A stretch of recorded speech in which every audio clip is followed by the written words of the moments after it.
Hello, good afternoon, everyone. Welcome to Coaching Think Talk.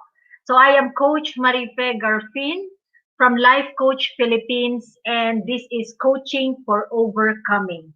This coaching conversation is for individuals, especially mothers, who are facing challenges in life and all challenges of all forms that is threatening their mental health but are desiring to overcome and come out as the best version of themselves. Okay, so um, and my mission is to help every mother of every family to take a stand in mental health for her and her children. And I am a Master Builder Apprentice to Master Coach A's Master Builder Apprenticeship Program. And we build a tribe as we help your unstoppable dream come true. I'm also a scholar to Master Coach A Six Steps to a Six-Figure Public Speaking Career Training. Okay, so magandang hapon po sa inyong lahat. And by background, I am a nurse with 22 years of hospital experience, and I am a mom, I am a wife, and I am an entrepreneur. Okay, I'm an entrepreneur, and I am the owner of um, Health and Wellness Coaching Center based here in Tacloban City. And the center aims to facilitate uh, overcomings of all challenges, ranging from weight loss or weight maintenance into also gaining clarity of the future through self-discovery and also facilitation also in mental health. So that's basically what I do. And it is such a blessing and such a privilege for me to be here to be speaking to you this afternoon. So magandang hapon po sa inyong lahat. And thank you for joining me live today. And please leave your digital footprints by letting us know where you're coming from. And please do tag a friend. Do tag a friend, circulate this video to help us reach more individual who might need of what I'll be sharing this afternoon. You may also give shout outs to people you want to greet and reach out with some inspiring messages. So type in lang po dyan kayo sa mga comments natin sa baba, no? And then if you are watching this on a replay, please do comment replay, hashtag replay. I am streaming via FB page of Life Coach Philippines and the YouTube channel Coach AI Connect. So if you are new to our platform, please like, follow, and subscribe. So magandang hapon ulit sa inyong lahat. Excited na ba kayo ngayong hapon sa sharing na gagawin ko? Sa sharing ko po this afternoon, I am so excited. So um, um, also no I am also, before I forget, I'm also a master builder, as I said, a master builder apprentice of Master Coach A. And I am the founder and the creator of my nth attempt in motherhood. This is making it mentally right with my heart. So ito po yung coaching community ng mga nanay na continuously attempting to become the best mom they desire to be, the best mom they deserve to be, and the best mom they are called to be. So, as I've said earlier, yung goal po is to empower every mother to take a stand on mental health for her and her children. So, magandang hapon po sa inyong lahat. And may I acknowledge before I proceed, no, yung ating mga life coaches who are present here with me. Thanks for joining me, Coach Tin, Coach Nilo, and Coach Maureen. So, magandang hapon sa inyong pong lahat. Thank you for being here with me. Okay, so let me start off. Tawagin nyo na po yung mga nanay na kilala ninyo because I would always be, speaking to the moms, yung mga super moms po natin. Okay, so this afternoon, I would like to be sharing with you about overcoming the feeling of hopelessness. Overcoming the feeling of hopelessness when mom is in despair. Okay, so ito po yung topic natin ngayong hapon. Okay, so question before I move on, no? Question: What is what is the worst thing a mom can feel in your opinion? what is the worst thing a mom can feel in your opinion? Worst thing na mararamdaman ng isang nanay. Meron na ba kayo dyan? Okay? So, invite po natin yung mga nanay, no? Alam kong many of them can, if you ask moms right now, they can really tell you a lot of worst thing na nararamdaman nila. Okay? Either the past na naramdaman nila which they can relate with or the current. Okay? Na worst thing na nararamdaman ng isang nanay. Okay? So if you have an answer to the question, you can just type in, no? Lagay nyo sa comment para malaman, para you can share also to other moms, no? Na it's okay to express. It's okay to express. Okay? So what is the worst thing a mom can feel in your opinion? Okay? So ganito ba yung pakiramdam ng isang nanay? Okay? On a day-to-day basis, if you're a mom, makarelate ka ba sa picture na ito? Hello po, hello, Mayor, thank you for joining me, okay? So, ganyan ba yung pakiramdam? Nakita niyo na ba yung mga kaibigan yung nanay? O mismo yung kapatid yung nanay? Or your mom? Have you seen your mom, ganyan yung naging itsura, nakatabon yung kanyang kamay, cover yung kamay niya sa kanyang face. So, if you look at the picture, nasa background niya is dagat, no? Okay, so it's like being overwhelmed and like you don't know where to go. So, yun yung pakiramdam ng nanay na ito. Okay? So, ito yung one of the worst feelings. So, let us talk about hopelessness. Okay? So, what do you mean by hopeless? Anong sinasabi kong hopelessness? Hopelessness is a feeling or state of despair or lack of hope. Okay? Lack of hope. Ano nga ba yung Tagalog sa hope? Okay? So, anyone who have an idea, I'm coming in live from Tacloban City, Leyte, Philippines, no? And ang hopelessness dito sa amin, ano nga ba yung hopelessness sa waray-waray? Waray kabubuwason. Hindi, walang feature yun ata eh. Sa Tagalog ba, ito ay walang pag-asa? Yun ba? Tama ba? So, type in nga mga coaches know ano yung Tagalog sa hopelessness. But in English is the feeling of or state of despair or lack of hope. Then this is frequently associated with desire to isolate, gusto mo mag-isa ka lang, and negative feelings such as helplessness and powerlessness. Ito yung wala ng tulong, wala makakatulong sa'yo, and you feel like wala ka ng, like it's out of your control. Okay? So ito yung definition ng hopelessness. Now, the feeling of hopelessness may result from financial issues, relationship problems, or health concern. Ilan na sa inyo dito yung naka-experience ng there's a feeling of hopelessness? I think, I'm going to be addressing the mom, no? But nandito si Mayor, no? But I think men, or generally people would have at least, once in their lifetime, if not always, hopefully not always, the feeling of hopelessness, yung parang wala ka ng pag-asa. Okay? So, these are the most common identified cause of feeling of hopelessness, no? Financial issues, relationship problems, and health concerns. But according to a mom, okay, I've read of an article by Dennis Rodden. He's a parent coach, okay? So, according to her, the worst thing a parent can feel is hopelessness. Yun na daw yung pinaka-worst na mararamdaman ng isang parent. So this is when you're feeling like there's no hope for you, your child, or your family because everything, absolutely everything is going wrong and there is no light at the end of the tunnel. So lahat na lang, meron ba kayo na-experience na parang, ang tabi na parang bumagsak yung langit, lahat na lang ng negative, no, nangyari sa'yo in that particular week or in that particular month. So it really happened. So this is what Dennis Rodden is explaining, no? That this is the worst feeling a parent can feel. And particularly, I would say a mom. As I've mentioned earlier, as I've discussed in the previous coaching think talk in Overcoming, the most hit, yung mga talagang affected talaga sa pandemic are mothers because they are in the center. Sila yung energy nila na yung nagpo-flow in the home and it connects with the different members of the family.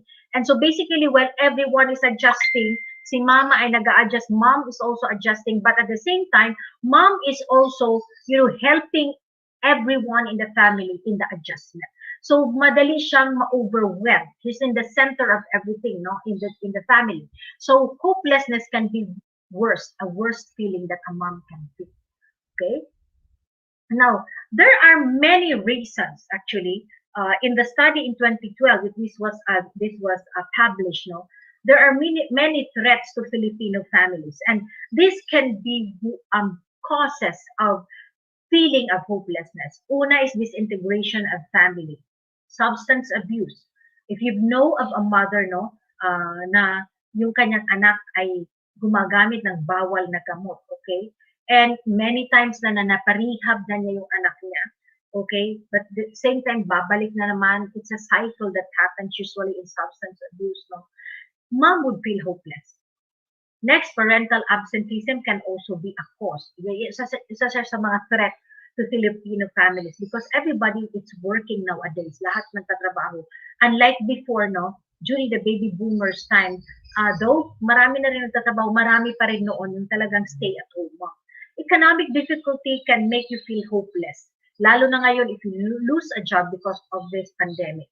Absence of family goals and deteriorating values. Ito yung naalala ko yung one of the topic na shinare ni Master Coach A that there should be relationship goals among couples, no, kung saan papunta yung family, which is not actually something that we do. It was never thought, you know, it was never thought of before, and it was never thought na meron palang relationship goals. Okay, and of course, rising incidence of early sexual involvement and teenage pregnancies. Nowadays, in fact, here in Region 8, we are high ranking in the region. Tacloban City is, if I'm not mistaken, as high ranking in teenage pregnancy, in substance abuse, and even in HIV.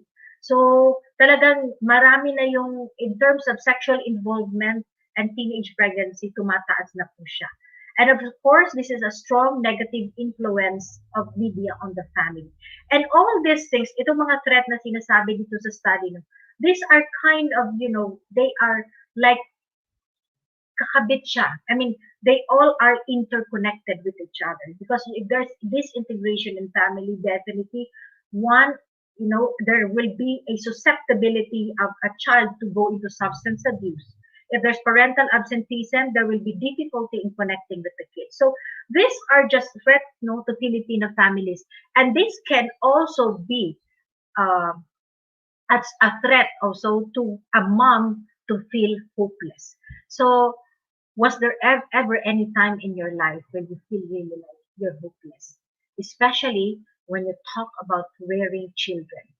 Okay, so lalo na pag when you talk about, sabi ko nga, when you talk about caring for your child or rearing a child, it's a big responsibility to really rear another individual. Yung sarili nga natin, di ba, we have difficulty disciplining ourselves, committing to our goals, how much more really seeing and looking and taking care of making sure that there is an individual like your child, your family that you need to take care of. So it's really pwede, it can really connect to a lot of moms that they feel that all these things can lead them into hopelessness. So the most common struggles, no, when you have babies, when you have children, pag maliliit pa yung mga anak nyo, the struggle is actually on the physical, no? Yung physical, talagang pagod na pagod ka because you have to feed the child, you have to bathe the child, you have to take care of the child, all the wants, all the need of the child, you have to be there. So the difficulty is more of the physical. Your stamina is really like challenge, and you really have to make sure that yung mga needs nila ay nandyan. Now, of course, with a mom, it comes with the maternal instinct na talagang yung priority mo yung anak mo. Okay? So physical ang struggle niyan because you really have to do the chores at home and then take care of your kids. But when your children develops and they grow to become teens, nag-iiba po yung struggle that they are having struggles as they're growing up, which the mom needs to understand, which the mom needs to be there to facilitate and help. So what are these? These are self-esteem and body image. syempre marami sa kanilang nakikita nila sa social media, they wanna be slim. So mahirap. So there's always that self-esteem, hindi na sure sa sarili nila. Of course, there's stress. They're struggling with that also, lalo na ngayon because of the pandemic. No? Everyone is, into online learning. Paano kung wala ka pang, what if you are in the province and the online, there's no internet. So, paano yun? Diba? So, a teen can be into stress. A lot of mother who say, na-stress siya. Ako nga, maraming trabaho. Hindi naman grabe, alam ng anak ko yung stress. But in the level of your teens, no, there is such a thing as stress. So, sa level po nila yon. So, you cannot discount a teen having also some stress. Bullying, okay, it start with a joke na nagiging pasakitan na. And then depression can come, okay? So, especially if there's parental absenteeism, especially if there's no good communication in the home, depression can happen. Cyber addiction is now, it's a common problem. It is an experience of mine also, yung anak nyo ay na nagdodota the whole night, overnight, nandun siya sa computer, no, and it's not talking. Before I proceed, let me say hi to my Coach AP, Coach Phoebe, and of course, Coach Shan. Thank you for joining me. And again, drinking and smoking. So a lot of children, if they're not into drinking, they're into smoking. So meron mga ganun, no, nababarkada yung mga bata. Underage sex. Nowadays, we hear a lot of all these things na nabuntis at 16, nabuntis at 12. So this is happening. This is a reality. And of course, defiant behavior. Nung bata pa yung anak mo, sinabing mo pulutin yun, then she, obliged and really just follow. Pero ngayon, tatanungin ka niya, why? Why do I need to do that? Why do you want me to do that? So defiant behavior is also there. And peer pressure and competition. Especially now with our kids because nasa social media, nakikita nila anong nangyayari. Unlike before, no, wala namang cellphone, TV lang, kasi yung TV Manila pa nakahook, radio. But you don't see really visual, hindi mo visual nakikita yung saan sila nag-travel, unless sumulat sila sa inyo. So, nung unang araw po, nagsusulat kami, like, may mga pen pala, sumusulat sa letter. So, you got to be updated from your family members anong nangyayari. But I am discussing this common struggle of teens because it is the mom who is in the center and is expected to help out our teens. So if this is happening to your child, if you have a teenage child, you will also be adjusting and you will also have that desire not of truly understanding what is happening with your kid. So aside from your need as a mom, nandun din yung anak mo. So that's why hindi po may iwasan that a mom could experience in one way or the other the feeling of hopelessness. That's what we're talking about this afternoon. Okay, so marami pong basis ang hopelessness. In fact, I saw it I've in my readings and in my research. There can be anxiety, bipolar. So it is a different league, and I don't want to be explaining on that part because I'm not a doctor. But let me give you a basis of hopelessness based on the book of Jonah. So I believe every one of us knows the Bible. Maybe hindi niyo po nababasa siya on a page, pero alam niyo yung story ni Jonah. Okay, alam niyo yung story ni Jonah, the man who was swallowed by the big fish. Sa atin, it's a whale. Yung picture natin sa big fish is whale. But in the Bible, it just say a big fish. Okay? So, if you know the story of Jonah, ito yung story na lahat lang namatay, nawalan siya nawala yung kanyang properties, nawala yung mga anak niya, namatay yung asawa niya, and everything, na he developed sickness. So, nandun siya talaga sa point of hopelessness. So, in that basis, or in the book of Jonah, ito yung mga nakitang feeling, yung mga napakiramdam ni Jonah at that time based on the book of Jonah. And if you're a mom, I would want you to look into this, at tingnan nyo kung meron ba kayo in one way, minsan ba sa buhay nyo na-experience nyo rin ito. Una is, you feel like you're in over your head. Parang na talaga, parang everything is, lampas na, parang malulunod ka na nga. You feel like you're in over your head. Parang nalulunod ka na. Yeah, that's the feeling of when you feel hopeless. That's one of the feelings you may be able to identify, like it's over your head. Pangalawa is you've hit the bottom. Parang wala na. I can no longer move. There's nothing anymore. So it's the bottom na. Wala na. Your energy is drained. You can't think anymore. So you've hit the bottom. Third is you feel out of control and powerless. Like you can't do anything about it anymore. And you feel, your strength is drained and parang, naupo ka na lang at hindi ka na makagalaw because it's like out of control. Okay? And you feel powerless. And of course, another feeling, no, is you feel overwhelmed. Parang lahat na lang. Sabi nga, bumagsak na yung langit. Lahat na lang. That's a pag. If you look at the picture of the woman, no, I assume she's a mom. Okay? If not a mom, she's a grandparent. Okay? So, or an aunt. Basta, if you look at her, no, parang if you look if you research the word hopelessness, yan po yung picture na lalabas. It's like, wow, talagang hinawakan mo na yung brain mo, hinawakan mo na yung ulo mo, at talagang wala na. Talagang it's like, I don't know anything anymore. So you feel overwhelmed. So those are the feeling, no, na naramdaman based on the book of Jonah. And I don't know if you can relate with any of this. Next is you feel rejected. So you're hopeless because, like you said something, your child, especially if it's a teen, just look at you and say, I don't know. I don't care. Okay? So why don't you clean your room? Katingin lang sa'yo. Okay? And if you make a suggestion, maybe you can do this, nakatingin din lang sa'yo. Okay? So you feel rejected. There's a feeling of, rejection. Then you feel remorse and regret. Like, sana ginawa ko yun. Sana, I should not have done that. I should not have said that. Okay? And then you feel the crushing fear. So there's fear also when you talk about hopelessness. Hello, Master Coach Asmin. So thank you for joining me. And then you feel remorse and regret. You feel the crushing fear. Like, ano mangyayari bukas? And you're powerless and you feel overwhelmed and you feel helpless. Okay? And there's a feeling like you feel like you're trapped.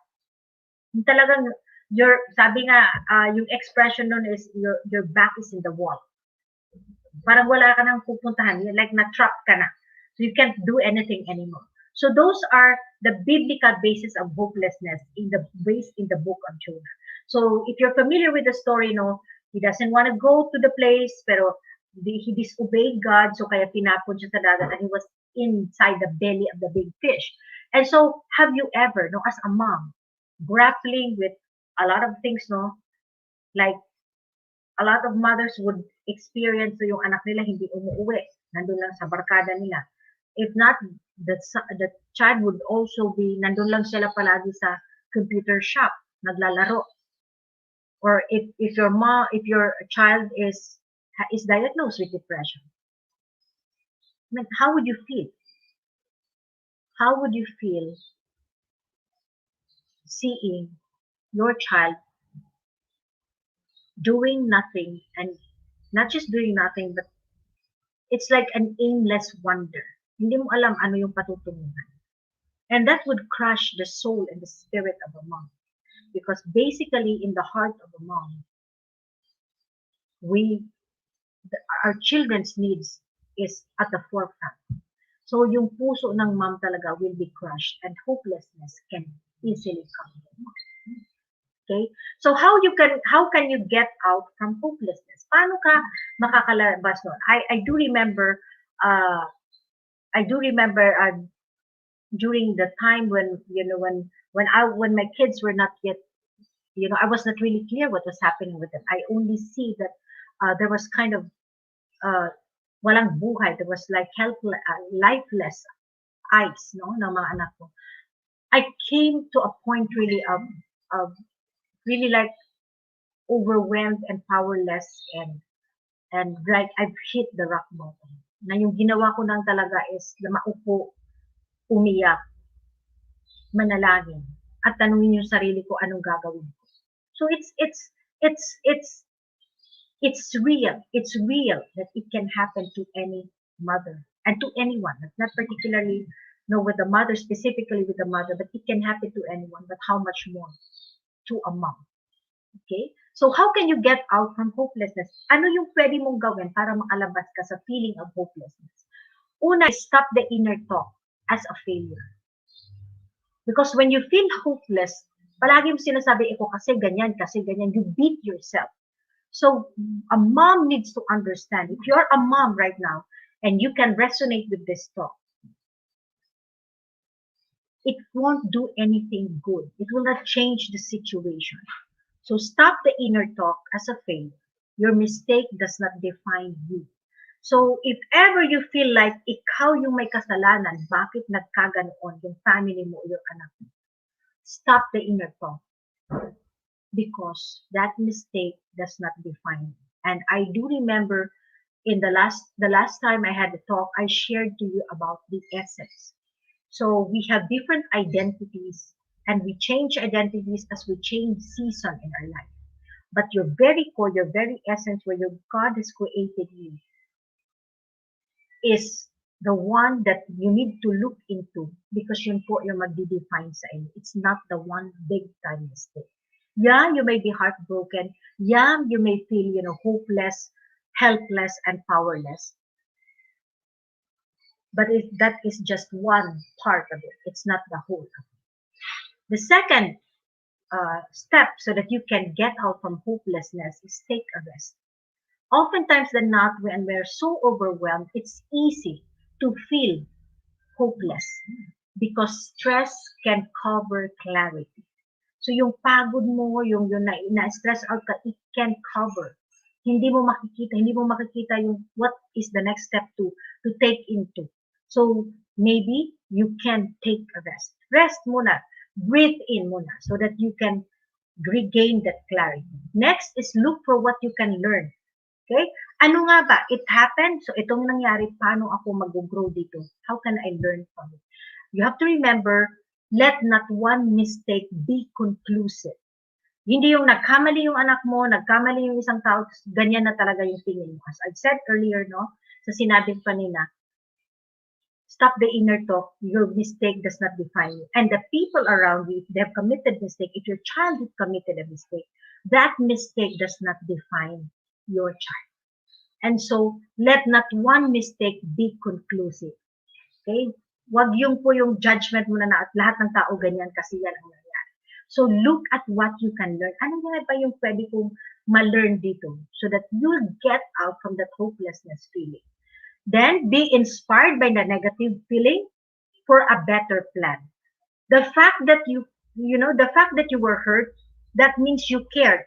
Therefore, you can make the best future move. So, it happened to you, you felt bad, okay, you feel hopeless, then what is the next step? Ano yung pwede kong gawin para hindi na siya maulit? Okay? So, be inspired by that negative feeling. Okay? That you can improve because you don't want to repeat that feeling anymore.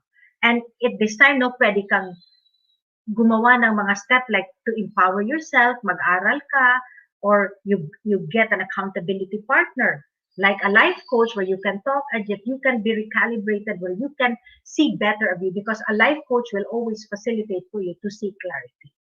Okay, so be inspired by the negative feelings for a better plan.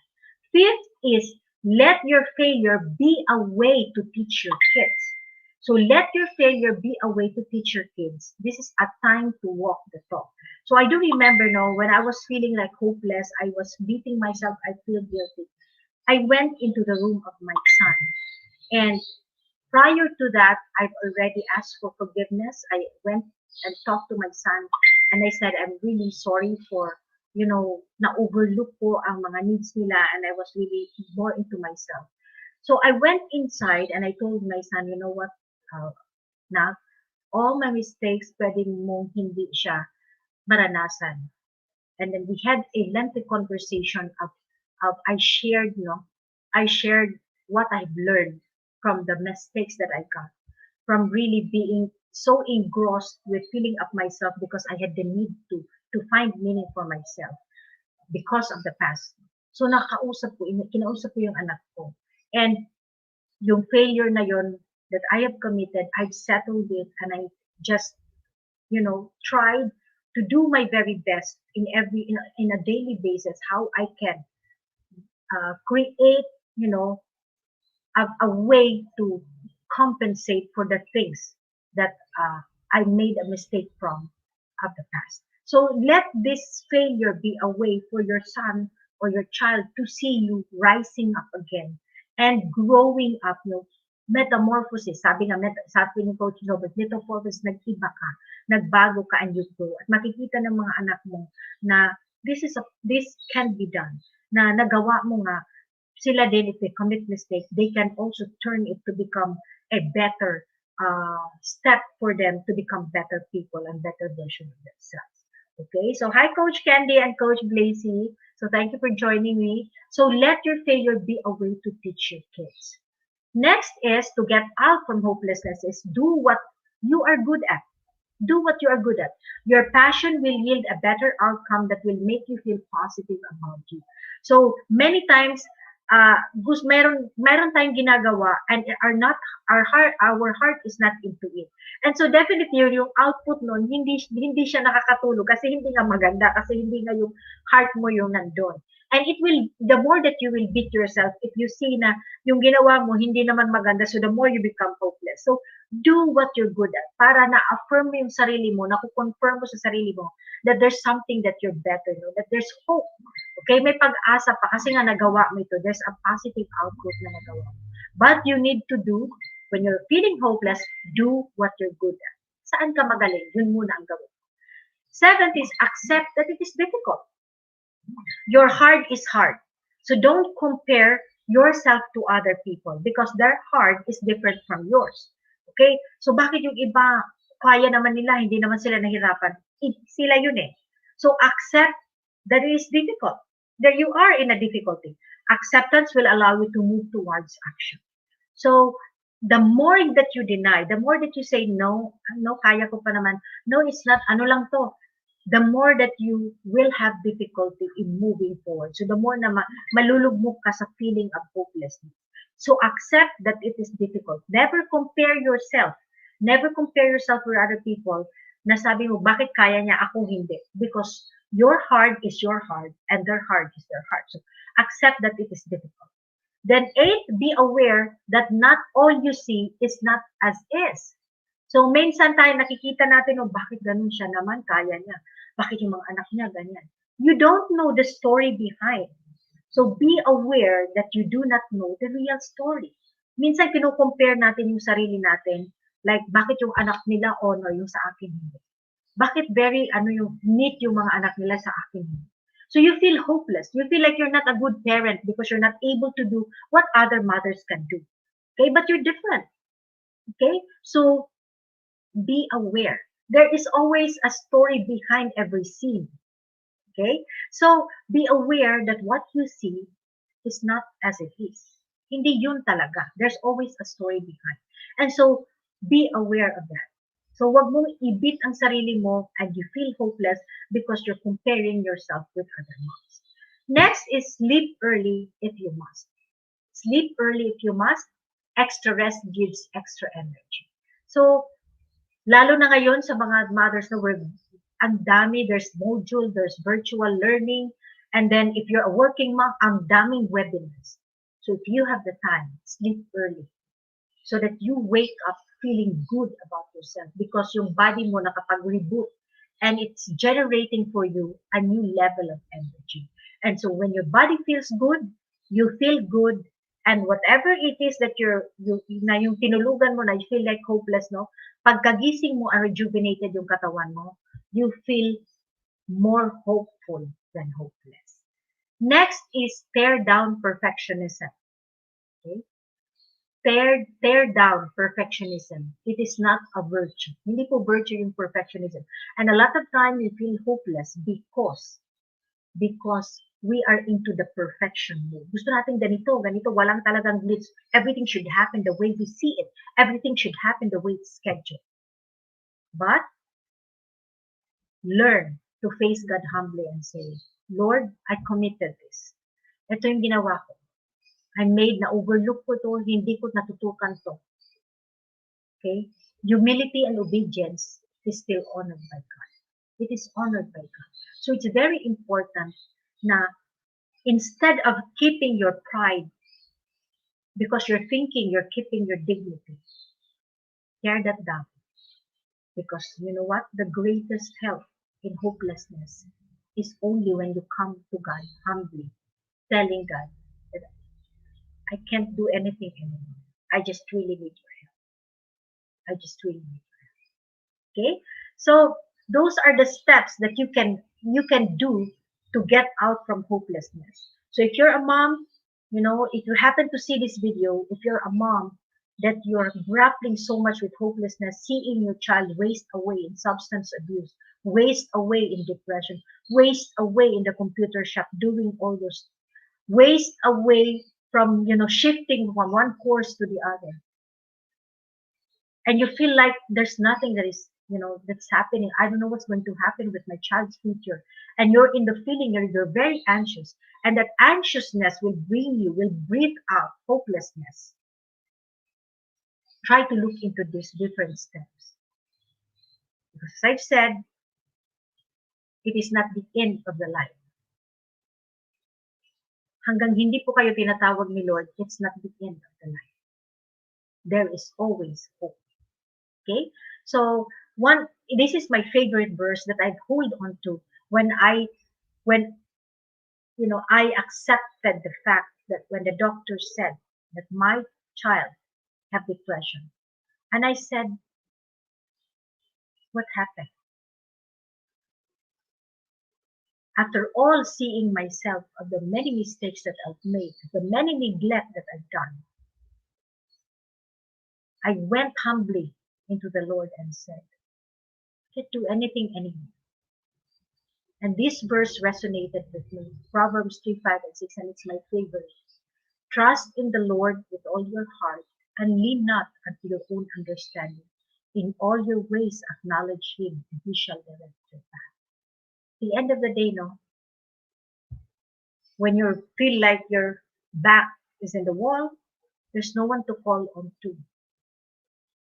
But you have a greater God who knows everything and who sees before. And He has a perfect reason why you're undergoing such. And again, in Matthew 11:26 to 30, it says, come to me all who labor and are heavy laden, and I will give you rest. Take my yoke upon you and learn from me. I am gentle and lowly in heart, and you will find rest for your soul. For my yoke is easy and my burden is light. Anecdote for hopelessness. The antidote is always coming to God in full surrender and in humility. That, hey Lord, I can't handle this anymore. Okay? So as you move into that feeling, as you want to get out from the feeling of hopelessness, let me encourage you. Let me encourage you to really immerse yourself, like allow your brain to receive calmness and peace from God by reading the Word of God. Kailangan po talagang punta, if wala po kayong Bible, you can, look into your app and read kahit isa lang po. Because it really helps in strengthening your soul and your spirit. In Psalms 119:105, thy word is a lamp into my feet and a light unto my path. Ano pong ibig sabihin nito? Wisdom, clarity, discernment can come to you in a very miraculous way when you are soaked and immersed in the Word of God. When you're feeling hopeless, you're feeling like your back is against the wall, try to read. And God's Word will truly speak to you. Sabi ko nga, while you're breathing, while you're here on this earth, life is full of challenges and stress. But at the end of the day, hindi pa po huli ang lahat to throw the towel. Sabi nga ni Pastor Coach, because there is still hope. So you get to decide hopelessness or hope. And when I was driving, like thinking of a topic, hopelessness came to me. And this is one song na narinig ko po siya while I was driving my car. And it gave me so much peace. And I realized when I look into the words and when I look into the meaning of the song, it talks about hope. So this is a song by Ben and Ben. Hindi ko po siya memorize, parang modern na ata ito. Millennial sila. But I really love the lyrics of the song. And I constantly, for a week now, I've been listening to it. Hindi ko po siya ma-memorize pa talaga lahat ng tune. But this is one of the verse that really allowed me to understand that there are things in our lives that happens to us for a certain time. But when the time passes by, along with it is hope rising up again. So each passing of time is giving us hope that tomorrow or this time that is coming is another day to stand up, to stand strong, and to stand firm, knowing that you have a God who will see you. Ah, I don't know if you're familiar with this, sila Coach Glaze, ito mga millennial Coach Phoebe, no? But the song is really so beautiful that it talks about the season. So yung pag sinabing bareness of trees, di ba yung tree nagtatanggal yung kanyang leaves? And when it comes to springtime, no, new leaves comes out. So there, as the passage of time, healing will come. And the passage of time, things will be different. So, hindi mo kailangan i-give up lahat and wallow yourself in hopelessness because time will actually heal. You just have to learn to understand yourself at the present so that you can move in with time into from hopelessness to being hopeful.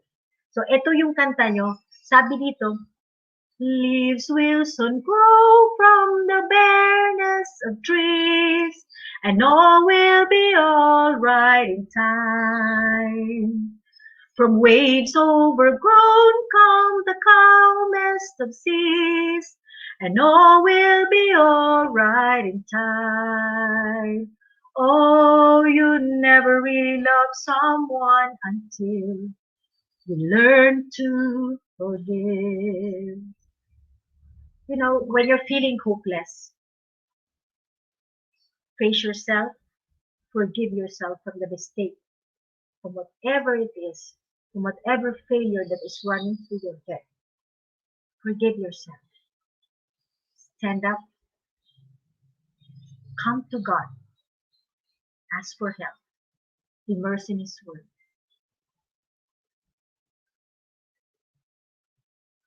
It is never, never really over until God calls you home. So each day that you're breathing, each day that you're waking up, shake off the hopelessness. Embrace hopefulness because you are created to overcome the feeling of hopelessness. So thank you so much for joining me.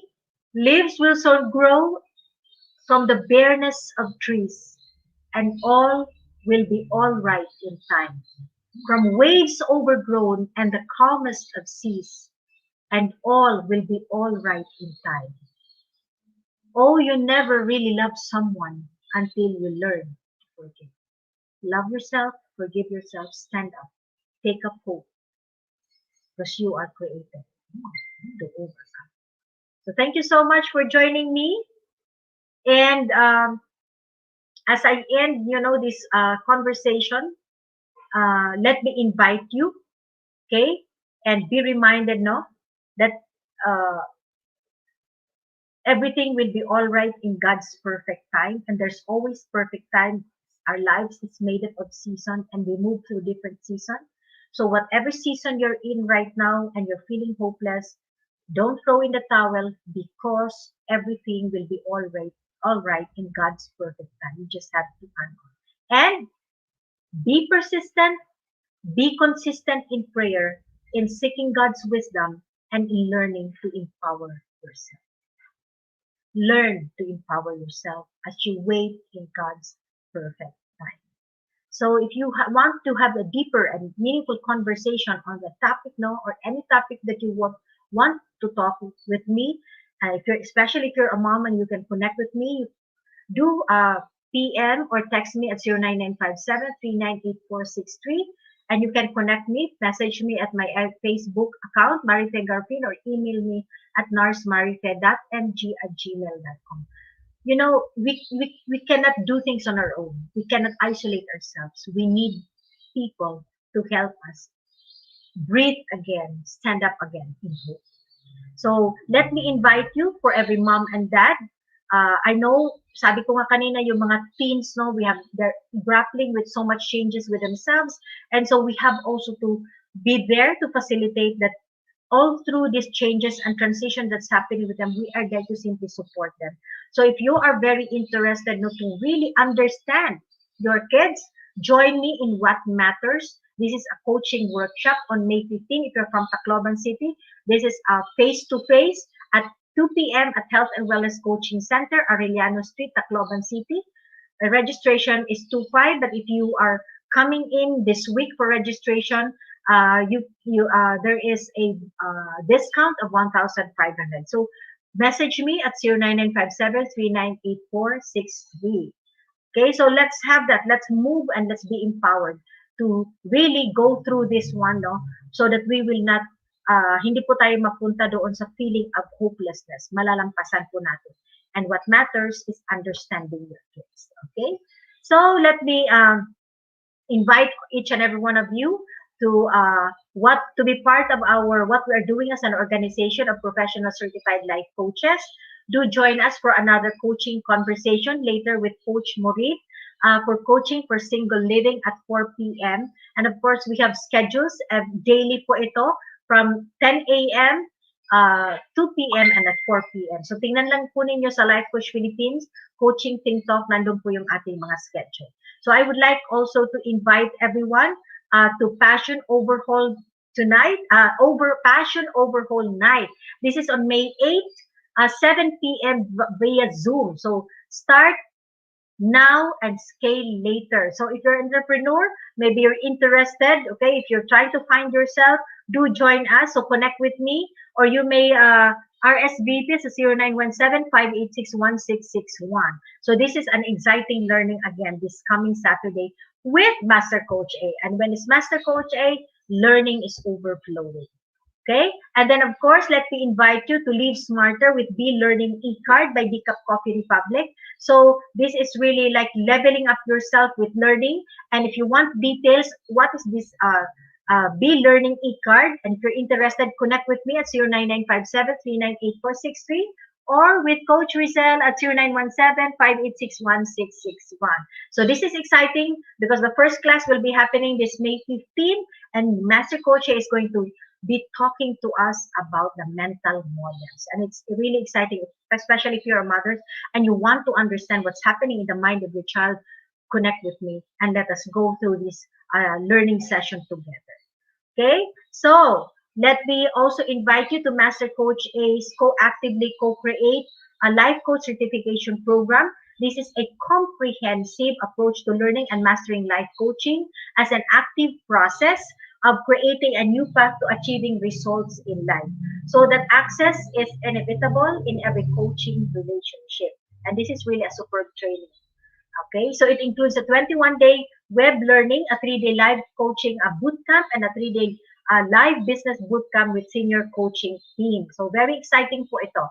So this is a 21-day journey with daily 3 lessons. Okay, so connect with Coach Rizel at 0917-586-1661 to discover the opportunities waiting for you in this profession. So are you a people person? People come to you really for ask you for your opinion, then this is for you. Learning how to be able to help them more. Okay, so once again, okay, let me say thank you to each and every one of you who are to join me. Please do share this video so that it can help other people as well. Once again, this is Coach Marife Garpin from Life Coach Philippines for Coaching Think Talk. Coaches like us think and talk like this. This is us in the Philippines. Love, bomb, boom. So God bless everyone. Thank you for joining me. See you next week.